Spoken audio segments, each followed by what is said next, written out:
seeing another woman that decided at a young age, fought hard, worked hard to make that dream into reality, purely inspired me to think, okay, it doesn't matter when I decided I wanted to do this, I can continue to put in the hard work and one day make it a reality. Alyssa Carson is an astrobiologist, aquanaut, author, women's empowerment leader, a space enthusiast on the path to become one of the first to travel to Mars, and beyond this, she has earned her pilot's license, scuba certification, attended all NASA space camps, and even speaks English, French, Spanish, and Chinese. Amongst all these accolades, Alyssa is one of the biggest advocates for our younger generation's perseverance in pursuing their dreams to the fullest. On today's episode of Toxic-Free with KB, Alyssa and I talk about what it takes to achieve any dream in life, role models, and how to be very selective in your own, how to be an inspirer over an influencer, and what exactly the Hannah Montana effect is. Welcome to the show, my fellow Blueberry lover,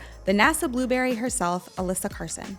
Welcome to Toxic-Free with KB, the podcast where we dive deep into the world of what it means to live a toxic-free life. I'm your host, KB. I'm a toxic-free lifestyle advisor and a diehard advocate for clean living. Here she is. She's a Toxic-Free with KB, Alyssa Carson. Thank you so much for being here today. So I kind of want to just jump into becoming an astronaut. Obviously, you're wearing your spacesuit. I'm wearing mine as well. I have less patches, so I have more to work up towards. But needless to say, you are inspiring me. And I never thought I wanted to become an astronaut myself, but now I kind of want to. So I'm like, am I too old to do this? But let's kind of just talk about you becoming an astronaut. You know, lots of kids dream of becoming an astronaut. Tons of them, right? But you're actually doing it. Tell me more about this process of becoming an astronaut.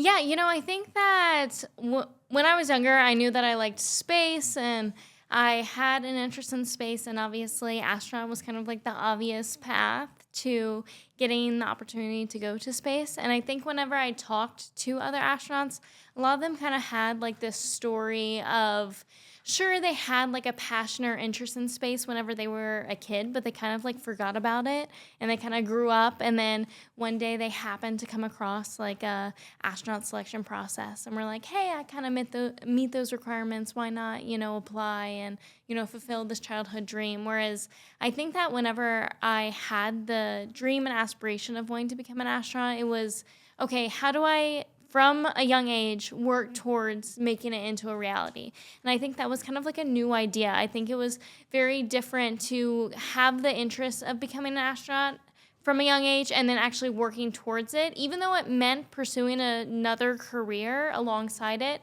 I think that was kind of like a new thought of actually always having that idea of going to space in the back of your brain from childhood. You have had to have had a spark. Now, what was that spark moment? How old were you? Yeah, so looking back as far as like an actual spark, me personally, I remember just always loving space and always kind of having an interest in space. It was around like, we don't even know exactly. I mean, 3, 4, 5, I was kind of a toddler-ish whenever I was, coming to my dad and asking all of these questions about space and if space was even real and if, people had even been to space before. I knew nothing, and no one in my family really had any sort of background of space or science or really anything similar to the topic. So my dad told me a little bit about what he knew, but it really was not much. And I instantly just started asking for books and videos and posters and just all this information that I could start obtaining about space. So really looking back, our best guess is that it was, a cartoon, the Backyardigans, or just kind of the show that was on Nickelodeon. I had a poster for basically one of their episodes was focused around a mission to Mars, and that is really just the only place we can even think of as to where I would have heard the word space or Mars. I was too young to really be learning about it in school at that point. So that's just really our best guess as to where it all started. But kind of pay it all back to just cartoons. So I love that because whenever I meet people in general, I always want to ask them like, okay, what was your childhood upbringing like, right? Your family dynamics. I was always curious as a child, like hence now I'm in journalism and interviewing people.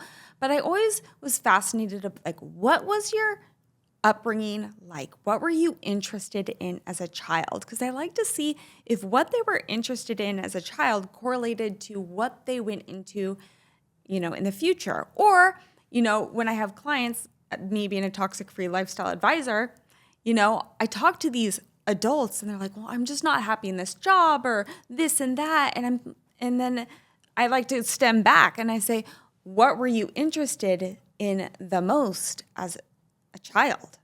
And I am a true believer that when you are a child and if you pursue those passions, those interests, or at least give it a shot, that could be your calling, right? I mean, you were the little NASA blueberry from a little tiny tyke, putting on, what was it? You put on that, not that suit, but probably one very similar. Yes, one a little bit smaller than this one, but yeah, really putting on one of like the little blue flight suits was like a big dream of mine, and wanting to just look like the astronauts that I had looked up to so much. And I think that for me, I was interested and passionate in space, and I think that I've always been curious, and I always thought it was important to go after your passions, even from a young age. And so I knew I liked space. And it was just, the whole process was just figuring out what within space did I actually like. But I knew it had to involve something in the space industry. So it is Mars. Mars is kind of like your go-to planet, right? So I have actually some funny things that when we're talking about childhoods and what we liked to do and what kind of pursued us on into a career to now, I have a story that just kind of clicked into my head. I went to a summer enrichment program, and I went to broadcast camp. And I remember they said, okay, you have to report from somewhere. So guess where I reported of? I was reporting from Jupiter.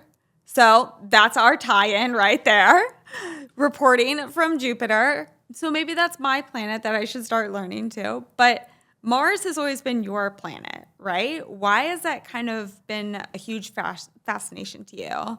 Yeah, when I was younger, I remember being interested in Mars mainly just out of curiosity. When I was learning more about the space industry, it was, that we had sent people to the moon before, and Mars was kind of always in the back of everyone's heads of kind of like the next place to go to. So I was just thinking, well, no one's ever been there before. Why not want to go? I mean, why not? I really was not thinking about the complexity of all the challenges of getting there and really, everything that it takes to get to Mars. But I was just wondering, why not want to go to Mars? I mean, I'm sure there's something to learn there. And so Mars just kind of seemed like the next step since we had already sent people to the moon. And so that kind of drew me in originally to the planet. And, it always just seemed like such a interesting area of interest to learn more about. Yeah. So going back to your nickname, right? Your call name, Blueberry, right? Just like Top Gun, they all have call names. Blueberry, did you know? So me being like a diehard clean living freak, I like to make salads, fruit salads, all the things, right? Did you know if you basically put the solar system in regards to the size of different fruits, that Mars is actually correlated to the blueberry? Yes, I have seen that actually. Of course, she already knows this. It was completely a surprise though when I saw it. I mean, I promise I had no involvement in that. It's not based on but me. everything's kismet. Yeah, it really does happen that way. It was really crazy to kind of see whenever some of that started coming out. Because, I think some of those graphics are so fascinating and interesting to kind of put into perspective, for people to kind of understand the scale. And it was just such a coincidence and just such a cool thing to kind of see. So you're talking about fascinations, right? You're fascinated in space, but also Mars. And you mentioned this whole thing, space, there's so much about the unknown. What scares you about the unknown? Because I'm curious, because there's a lot of deep, dark black holes out there that we don't know about. Yeah, I think that, space is such an area of fear for, I think, a lot of people. And I think that's just because there's so much unknown about space. And I think so much of the time the unknown is scary for people. And I think that maybe it's more of like the scientist or like researcher side of me. But I think a lot of that is just opportunity to learn more. I think that since I grew up with such an interest in space and learning about the risk and the different elements of space, I don't really have much fear associated with space. I think it's much more like excitement and wanting to contribute. But, there are so many unknowns, and I think that, to a degree, it can be scary to see far out. I mean, sure, if I was, looking at maybe traveling to some distant galaxy that was, thousands of light years away, that would be terrifying to go quite that far away from home. But I think so much of space that we've been working towards has really just been interesting to me, which I think is really surprising for me to typically hear from everyday people when they have such a fear of space. Well, let's talk about fears in general, right? Like the whole mindset behind that, because the unknown, I say, Alyssa, like, what are you scared about in regards to the unknown? And of course, you're like, okay, easy example, space, right? I'm going to throw you under the bus here. What about just life in general? What scares you the most about the unknown that maybe other people can kind of relate about? I mean, I'm certainly a lot of people are like, I don't want to go to space. Like, I don't know what's out there. Maybe someone's like tinkering on me like an alien and like, heebie-jeebie. So in regards to like fears of life, right? Let's like kind of like get nitty. Let's get close with you. I think that, so much of like the different things I've done have really like pushed my fears. And I think a lot of the time has been in just dangerous environments. I remember like one of the times that I was like most afraid was whenever I did skydiving. And I had done skydiving. I did like my first skydive on my 18th birthday because that's like the youngest you can do it, and that's what I like wanted to do. And that was tandem, and I had no fears of having like being attached to someone in skydiving. I had absolutely like no fears about it. I put like a lot of trust in people who are experts in their fields and like do something really professionally, and so I really had no fear of doing that. But then the second that I did a skydive where it was just me by myself, and keep in mind there's an instructor like not even like a foot away from me. She's right there. But I was terrified. Once it then turns and like relies on solely me to do something, that's where I think a lot of like fear sets in. So whenever I did skydiving for the first time, whenever I was completely by myself and doing like a solo jump, she actually had to like drag me out of the plane because I was so scared. So basically, you fly over the area that you're gonna jump. And the procedure is that like your instructor is directly behind you, and you like kind of go up on your tiptoes, down, and then out to kind of motion to them that you're about to leave the airplane, so that way they know when to jump with you. So every time I would go up, down, and then I would crawl back inside the airplane rather than jumping out because I was so scared, because you kind of stick your head out and you're just like in the wind of the sky and no one's connected to me, so it all kind of relies on me to do all of the work. And so I crawled back inside the airplane so many times that we missed the airport. So we had to fly back around to come back to the airport. And whenever we were flying around, she looked at me in the eye and she like grabbed my leg and she was like, "Do you want to jump?" And I was like, "Yeah, I mean, I came all the way up here." Like, she's frustrated. I was like, "I guess, we have to at this point. Like, we're not going to go land. I mean, I guess I'm already got the parachute and everything." So then whenever we came back around, I went like up, down, and then I went to go crawl back in. But instead, she like kind of dragged me out the airplane, and it was just like instant fear. Like, I was just completely frozen in the sky, and she's holding on to me, but she's like shaking me, trying to like loosen me up. And of course, I eased into it, but she's like, "Alyssa, bugs!" Yeah, I'm like, out here. I'm like, "Oh, but this is so scary." And I think like as the more I did it, the more like confidence I had in myself and trusting that I could do it. But it's always those first steps and having the confidence for yourself to do something and relying on yourself entirely, I think is some of the times where like that fear really sets in. I think that's an awesome message that I just kind of want to reiterate again. There are so many kids that are fearful of things. There are so many adults that are fearful of things. But let's kind of focus on like the younger generation there. And like, you build confidence by doing scary things. You build confidence by doing scary things. And you build confidence by doing scary things by yourself, right? You build that trust muscle, right? You learn from yourself. I think that's a huge, huge message that we could all take to heart. So thank you for that. So let's talk about you. You've been in the limelight a lot. You have so much knowledge behind you. Trendsetter, influencer, inspirer, whatever you want to call it. We'll jump into that a little bit more. But if you could have life on Mars, would you say that Mars is the new Earth?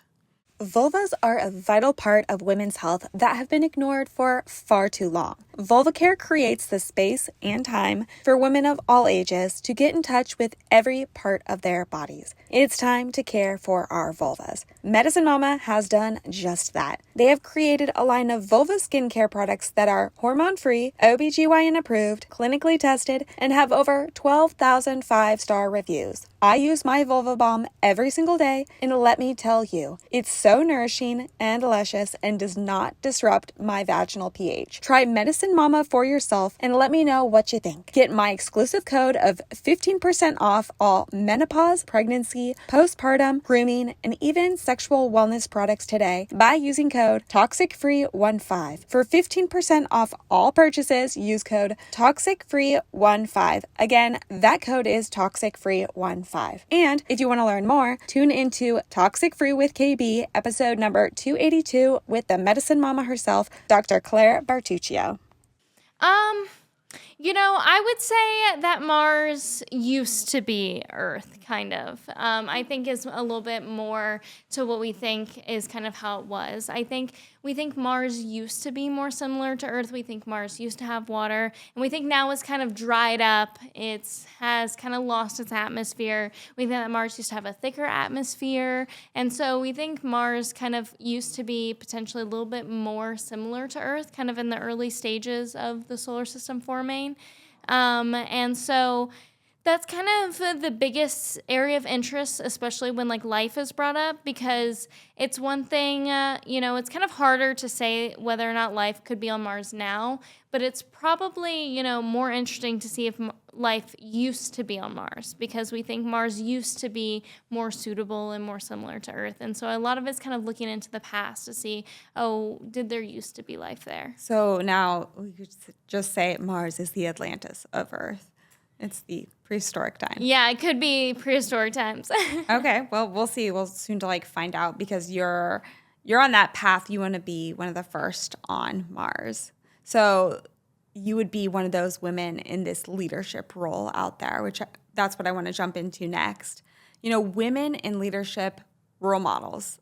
This is one of those hot topics I really want to jump into. For many children, the most influential role models are their parents and their guardians, their caregivers, whoever is kind of shining that light above them. I want to know, who was your role model, or who are you really inspired by as a child? Yeah, when I was younger, I really was looking up to other astronauts that I was able to meet, and other female astronauts as well. Even when I was pretty young, we were able to find little events here and there where astronauts would be speaking at, or getting an opportunity to speak with a few of them. They used to have different science fair events where astronauts would come and speak to the students. And so anytime I was kind of at one of these events, I really was so zoned in on what the astronaut had to say, and what their story was and how they got to where they wanted to be. And one of the biggest moments for me when I was a kid, I was around 9 at the time, and I had gone to one of these fairs. It was in Louisiana, so it was pretty close for us to go to.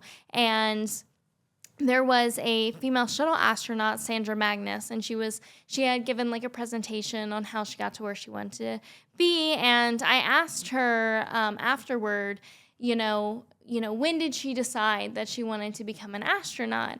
And she said she was around 9 when she first got her interest in space, and seeing another woman that decided at a young age, fought hard, worked hard to make that dream into reality, really just kind of purely inspired me to think, okay, it doesn't matter when I decided I wanted to do this, I can continue to put in the hard work and one day make it a reality. I love that. How old were you? I was 9. You were 9. So it was that whole 9-9. Mm-hmm. Oh my gosh, I love that. Because I actually took a poll to some younger generation, I don't know what to call them, just some younger kids, my nieces, my nephews, my friends' younger children's. And I was like, Yeah, and even my stepdaughter, I was like, what are the influencers, the role models of today? Like, what are you interested in? What are they watching, you know? And the polls just kind of all came out similar, like Taylor Swift or celebrities or musicians or this athlete. And then, of course, my youngest niece is like, Ninja Kids because they do gymnastics. I'm like, who are they? You know, so of course I felt like a dinosaur. But you don't really see someone talking about, I don't know, someone of your stature, right? Someone that's like making history, which of course Taylor Swift is making history. All these people, don't come at me, but they're all making history of some sort. But they all have kind of those traditional roles that I guess the younger generation sees. And they're like, oh, okay, I want to be a musician as well. Certainly they're hard to get to. But to be an astronaut, that's something that is definitely very a non-traditional role, and like the fascination, especially with Mars. So let's talk about influencing. Actually, I want to say turning the word influencer, that whole trendy word out there, turning that word into being an inspirer, because you truly, as I said at the top of the hour, you are inspiring me, right? And I know I'm not your age. I'm not younger than you. Women make up less than a quarter of STEM professionals in the US, and the numbers are even lower for women of color.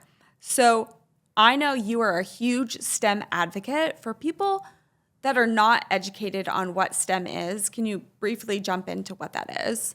Yeah, so STEM is really just science, technology, engineering, and math. And that is, even STEM in general is really just kind of the broad category of all of the different fields that kind of fall into those different categories.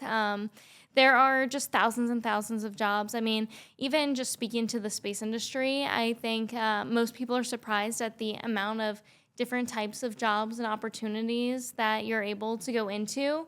And, you know, I think it's been a really, really interesting kind of the past few years to see space continuing to kind of gain a little bit more of popularity and kind of being talked more about in terms of like the pop culture realm, mainly just because, you know, I've always seen from a young age that space really is affected by popularity and interest and the public's interest. I mean, if we look back whenever we were sending people to the moon, we stopped going to the moon because people stopped caring that we went to the moon. You know, we stopped going to the moon because people were like, oh yeah, we've done that a few times now. Like, do something else. And so that's kind of why gears have shifted. And so I've always seen the importance of, you know, getting people interested in space, talking about space. And that's why even I'm, you know, so supportive of, you know, even just space movies and, you know, some things that maybe are more sci-fi and maybe not as realistic are just as important, just because the general conversation surrounding space plays such an important role in people learning about it.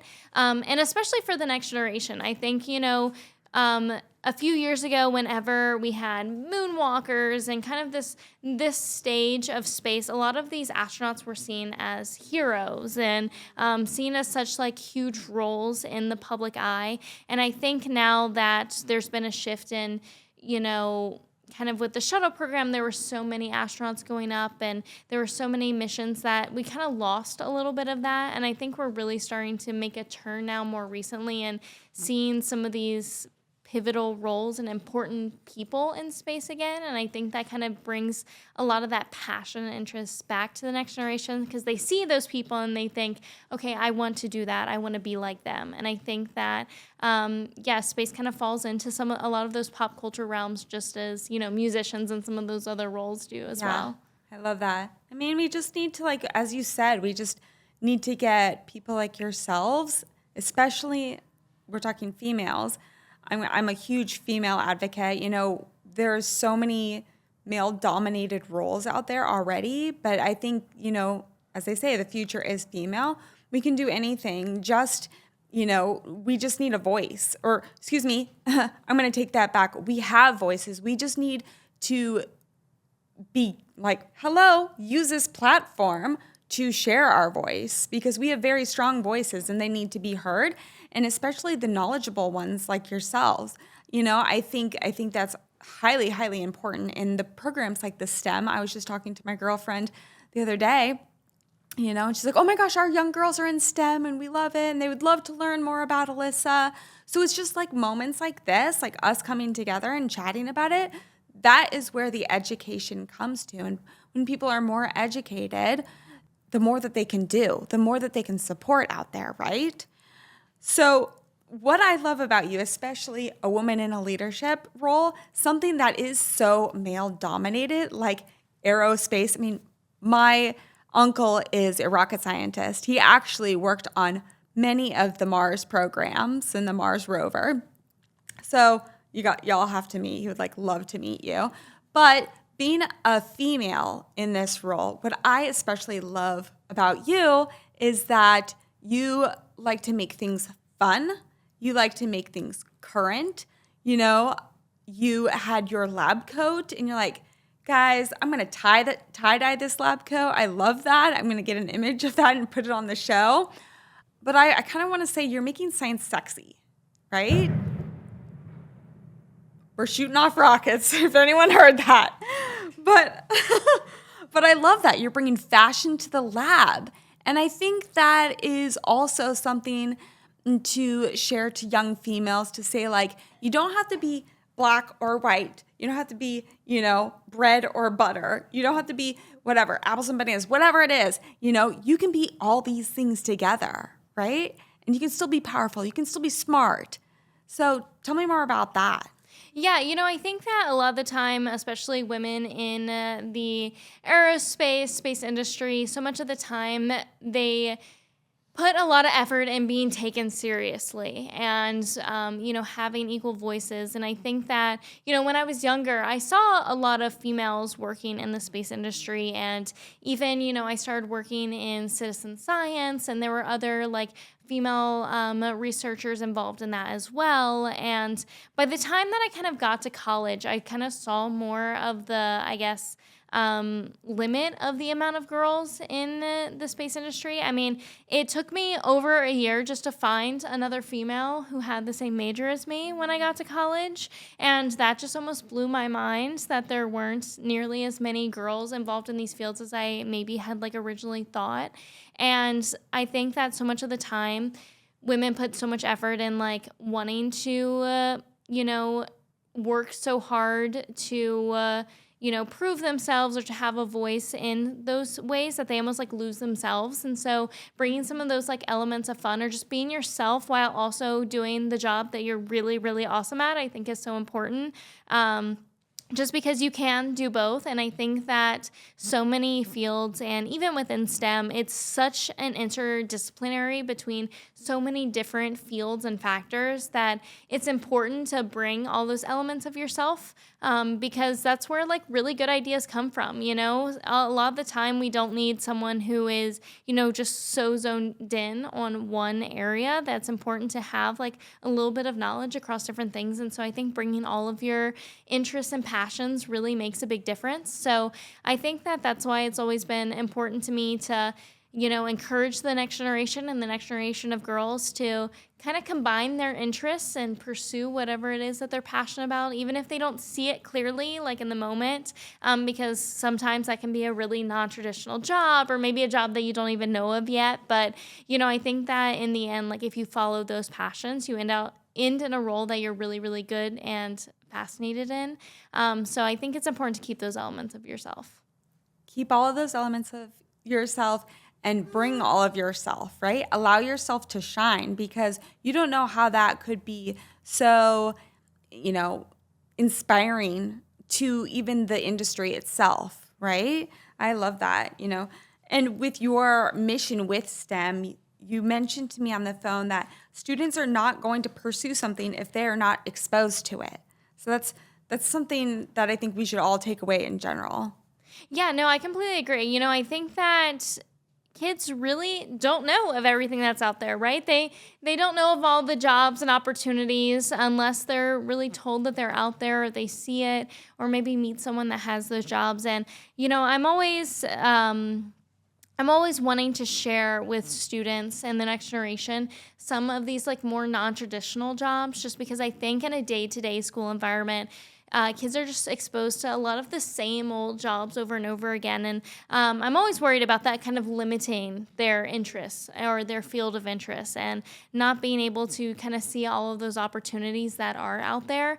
And so whenever I speak to students, I always throw out the really crazy ones. I always mention, combining space and food and being like a chef for the astronauts that are up in space. And, if astronaut really wants a chocolate cake, can we send chocolate cake to space? I don't know. Someone has to figure that one out. Maybe if it's flourless, I don't know. Yeah, they have to, exactly. Yeah, they have to really think about it and be like, oh, is that even possible? And so, I always really throw out kind of more of those more obscure jobs because I think it really gets the wheels turning of like, okay, if I can combine this and another area of interest, maybe I can combine my interests. And so just kind of exposing them that they're able to kind of explore more non-traditional things and just get their minds going to venturing out there rather than just maybe the day-to-day things that they hear. That's beautiful. I love that. Branch Basics never set out to sell soap. They truly are on a mission to help people create healthy homes and experience the power of pure. The three founders, Marilee, Allison, and Kelly, started Branch Basics to help people toss the toxins and live healthy lives. They educate to the market to start with the removal of cleaning products that contain some of the most toxic chemicals found in our homes, and then add in the basics in cleaning with all of their all-in-one concentrate formula. Guys, I am telling you, this liquid gold goes a long way. You only need one concentrate. You dilute it to whatever you want to clean, bathroom, kitchen, I don't know, maybe your dog. It would be safe enough to use it on your dog, I'm sure. Just ask Poppy Girl. So if you don't believe me, just ask everyone that has ever tried it. So join in as we get back to the basics and discover the power of pure. I'd like to help you get started on your cleaning by giving you 15% off all starter kits over at Branch Basics using code Toxic-Free-KB. For 15% off starter kits, use code Toxic-Free-KB. Again, that code is Toxic-Free-KB. In elementary school, I don't know where it came from, but someone brought in actually like space meals, right? In the packaging. And I just remember being like, what the heck is this? It's like in the goober packaging. So we like snacks here. Everyone likes a good snack, right? What is your favorite space dish? I'm sure it's highly advanced since I had it in elementary school.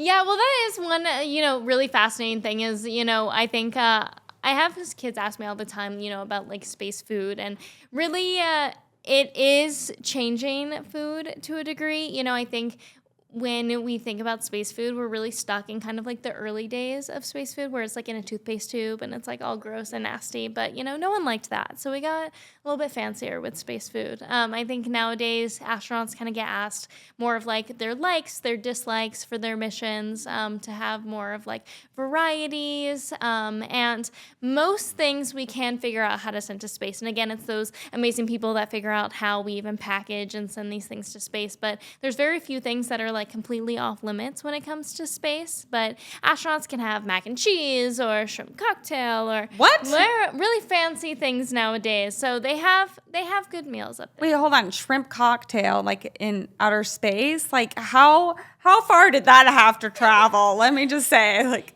Yeah, they, package it up, put it on a rocket, send it up. And it's so funny, too, because on the International Space Station, and most of these things were kind of figured out for astronauts living on the International Space Station, because a big area of interest is also the psychology, and also food fatigue. You can't have astronauts eating the exact same meal every day for 6 months. They're going to lose their mind. And I probably wouldn't, but that's okay. Yeah. So they really had to, experiment a lot with, variety versus the ease of sending these things to space. And so that kind of has led to more experimentation with pushing the limits of what we can actually send up there. Well, and I'm sure, because I know y'all can work out up there and do fitness and probably Pilates and yoga or whatever. Rock climb.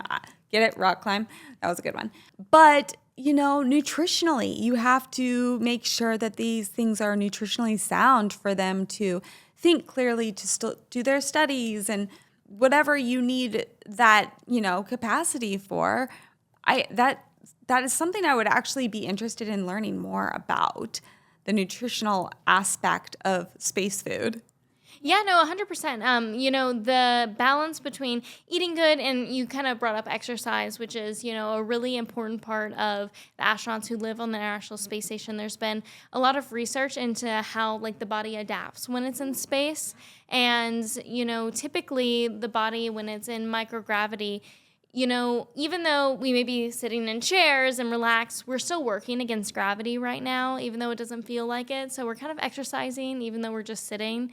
And so that's kind of, our bodies are constantly fighting that gravity. So when they're in space, you're no longer fighting gravity. So your bones decide, oh, I don't need to be as strong. And your muscles decide, I don't need to be as strong either because we weigh nothing. And so there's nothing to fight against. And so exercise and eating well is really important for astronauts. And so up on the International Space Station, I think it's between like an hour and a half to 2 hours every single day, they work on exercising, which is on its own a challenge, right? Whenever you're trying to hold on. Right. Well, when you're floating, it's hard to actually get productive exercise in. If you do a push-up, you're not actually fighting against anything. You're just floating, so it's not actually effective. So it was kind of a whole element of research to understand, okay, how do we even exercise in space? And a lot of it is resistance bands, and they now have like a treadmill that straps them down to where they're forced to use their muscles. And, they're finally at a point where they're able to actually exercise and use their muscles. But it's a really important element of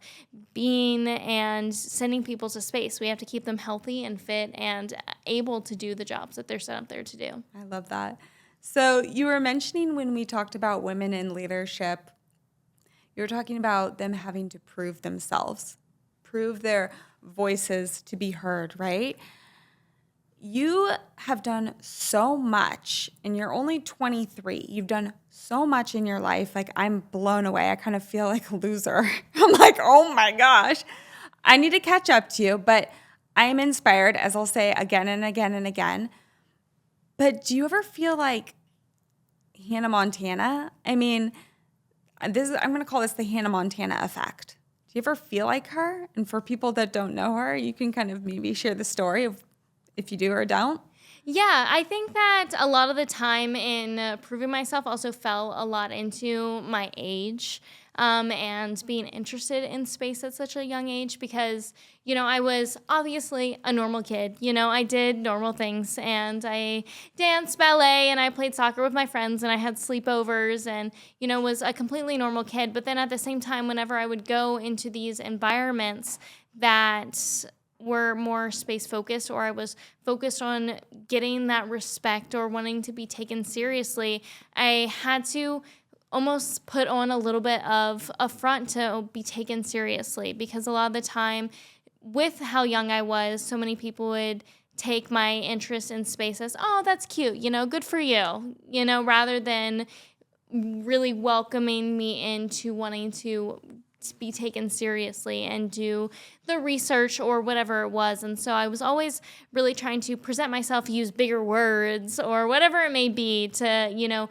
being given that level of seriousness. And so it was always kind of a difference between, my like young goofy self versus, the more serious side. And I think that that kind of translates a lot into even adulthood and a lot of the different, positions that we put ourselves in. I think even like the positions that I'm in now as like a researcher, there's like a very different side between when you're presenting a poster and you're at a conference and, wanting to get, that respect in, a room of researchers and other, respected scientists as, being a goofball in the lab and, trying your hardest. And I think that it's a big thing that a lot of PhD students, I think, sense is like that imposter syndrome because you are, you're trying your best, but you don't necessarily feel like you're contributing a lot of the time just because you get so bogged down on the hyper specifics of what you're doing. Whereas then you go and present the work and it, everyone's like, wow, that's so cool and amazing. But sometimes it's hard to see that on a day-to-day basis.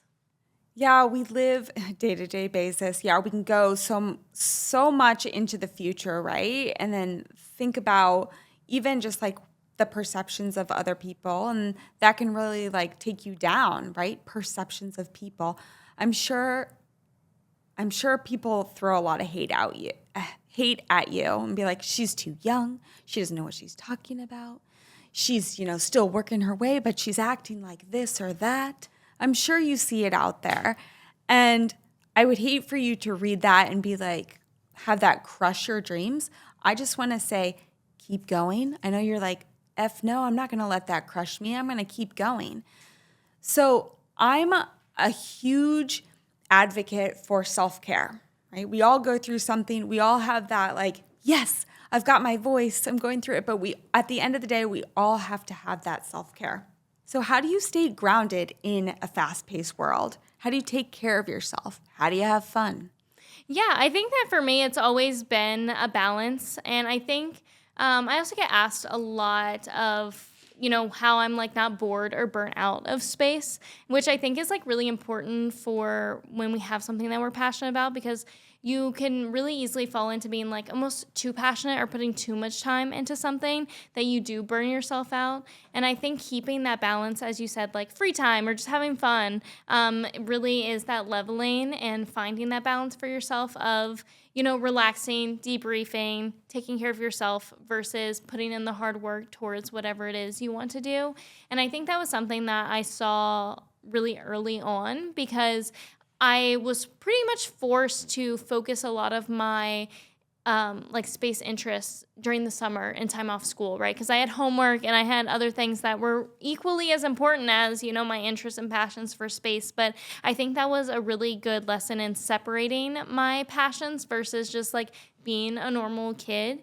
Because whenever I was able to take time and work towards my dreams and my goals, it was like my dedicated time for space. And so I was eager and I was excited to take that time and do space-related things. And then I was equally as excited to take time and spend time with my friends. And so kind of learning that when I was younger has, I think, really paved the way for how I treat life now, and kind of keeping that balance of taking time for myself and taking care of my dog and balancing everything, relaxing and enjoying anything while also, spending as much time or equaling and balancing everything out to also put time towards my research and all of my other dreams and aspirations. What's your favorite self-care activity? I think just going on walks, honestly. I really like, I recently have moved to Arkansas for where I've moved for my PhD, and I finally have seasons, which I've never been used to. Get ready for winter. Yes. Well, winter was quite the challenge, my first winter, but I grew up in Louisiana, which was hot all the time, and then I did my undergrad in Florida, which was hot all the time, which I did on purpose because that's what I was like comfortable with. But whenever I moved up to like North Arkansas, I felt like I was in Canada. Like I felt like I felt like I had gone so far north, because compared to what I was used to, it was so far up there. So now I have seasons, and it's been really nice to actually have like, trails in different areas to go during the different seasons and different weathers to kind of like walk my dog and be outside and kind of have that that element where I'm not just always sweating and burning to death. I love that. Walks are great. Great debrief. So you've done, as I mentioned before, you've done so much within just 23 years. I cannot wait to see where you go towards next. I mean, you're going to go to Mars. I believe it. I'll be rooting you on. But talking about yourself, looking deep inside, what are you most proud of? I think that, the thing that I'm most proud of has nothing to do with any of my own personal aspirations or goals. I think that the element of public speaking kind of came as a surprise, and the opportunities of speaking to students kind of all came as a surprise and not something that I had planned to do. But, I started giving speeches to kids when I was really young. We actually just had like a friend that ran a summer camp, and she reached out just to say, we haven't really talked about space much. Maybe Alyssa could come and just teach the kids like a thing or two about space. We don't have anything planned this week. And I basically just had a list of all the facts I knew about space, and I rambled them off to these poor kids that had to listen to it. But it was really one of my first times of sharing my passion for space with other students and kids. And I think that just kind of became such a second passion of mine. And so being able to have that impact on even just a few kids has been what I'm most proud of. I mean, there's been so many times, whether it was speaking to school groups or whatever it was, where, you know, a little girl would come up afterward and say, you know, like, oh, I want to become an astronaut now. That sounds like so much fun. Or, you know, just kind of seeing their eyes light up when you start talking about these cool things that they had never even thought of before. And I think that makes such an impact. And I'm just really glad that I've kind of found my way into that, even though, you know, I wasn't expecting to be much of a speaker. I was like, oh, I want to go to space. I'm going to focus on my own dreams. But I'm so glad that speaking kind of came into my life and that I've been able to, like I said, even touch just a couple kids. I love that. You're so passionate about making a change in the industry, right? Especially to young women. And using your voice in speaking is making that change. It is. So I have a couple of rapid fire questions. I'm only going to ask you a couple, though. What is your everyday non-negotiable? My everyday non-negotiable? I mean, it sounds so silly, but I would probably say having like a sweatshirt on me is like a non-negotiable. Oh, I love that. No, that's awesome. I'm like really cold-natured, so even I will say, even like when I was living in like Louisiana or in Florida, I always had a sweatshirt. It's cold indoors when it's hot outdoors, so I'm always all over the place, and especially whenever I'm in, you know, my dark dooming lab for hours and hours, it's always nice to have something cuddly. Something comfy. Yep, I love that. I'm a huge like sweatshirt fan myself. So I know that Mars is a really long journey to get to, and it might be quite exhausting. So I have this product here that I actually take. It's called Magic Mind. And I know that it gives me the endurance to last a little bit longer throughout my day because I start my days pretty early, and I know it's probably not a 6-month journey like you're taking to Mars, but this really helps keep my stamina up and alive and gives me that extra boost. And plus, it's really easy to like take. You can like actually just mix it in water. So would you take it on your journey to Mars with you? That is the golden question. This show is all about living a toxic-free life. So what is one easy toxic-free habit we can all start doing today? I think a really good toxic-free thing is honestly screen time and being present. I think is something that I've, you know, especially more recently been like always trying to like challenge myself on. And I think it's so easy because we're so busy as people that whenever we like come home from like a long day that you just kind of want to like lay down and like rot and just kind of like get away from everything. But, you know, I think one thing that I've been so fortunate of is like having a dog that, you know, forces me to go outside, and he's like, I have to pee. We are going outside whether you like it or not. And he will come and yell at me in the face for it. And so I think so much of the time it's so nice to either, you know, just like have music or something fun in the background while you're like living in the moment. And so I think incorporating more and more of that in my life is like something that I'm always working towards. I love that. I love my doggies too. I'm a fellow dog mom. Where can all of our listeners and viewers find and connect you? Yeah, so all of my stuff is under NASA Blueberry. So whether it's Instagram, Facebook, whatever type of social media, everything is under NASA Blueberry. You can also go to nasablueberry.com, which will also forward you to all those other links. Oh, I love it. I cannot wait to see you go to Mars. Thank you so much for being on Toxic Free with KB. Yeah, thank you so much for having me. This was so great. Okay, we've got time for hot habits, my favorite part of the episode. Follow yourself. My hot habit is to follow yourself. Be your own trendsetter, right? Put on your blinders and do what is right for you, not what influencers are putting out there on the internet or maybe even just people around you. Follow yourself. Follow your own dreams. Take the steps to achieve them and be them, and dance to the beat of your own drum. And moving on to our trendy trend, I know y'all have seen this out there, especially in the regards to the fitness industry. Creatine supplements, specifically the supplements, creatine supplements. So if you don't know anything about creatine, creatine is naturally found in meat and fish and creates quick bursts of energy and increases strength, which improves your performance without affecting your ability to exercise for longer periods, aka your aerobic endurance. Now, most athletes that take these supplements are bodybuilders and football players. The attraction, I think this is where the trend comes in. The attraction of creatine is that it may increase lean muscle mass and enhance athletic performance, particularly during these high intensity and short duration sports. But my question, folks, is creatine safe? Especially what I'm talking about is the supplement form. Is the creatine supplement safe? So not all human studies show that creatine improves athletic performance, nor does every person seem to respond the same way to creatine supplements. So if people have naturally high stores of creatine already in their muscles, they will probably not get the energy boosting effects from extra creatine.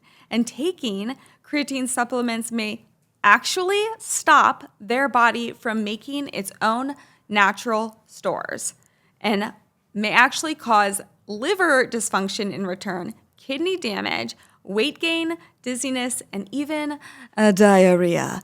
So folks, make sure you do your research and tread lightly. Me personally, I probably will not be taking the creatine supplement. Until next time, remember, you're doing your best and your best is great. Thanks for watching Toxic-Free with KB. Please subscribe to the show, comment below, and check us out on Instagram at toxicfree.kb and TikTok at toxicfreewithkb. See you next time. This is a Kilo Bravo Media production brought to you by Rainbow Creative.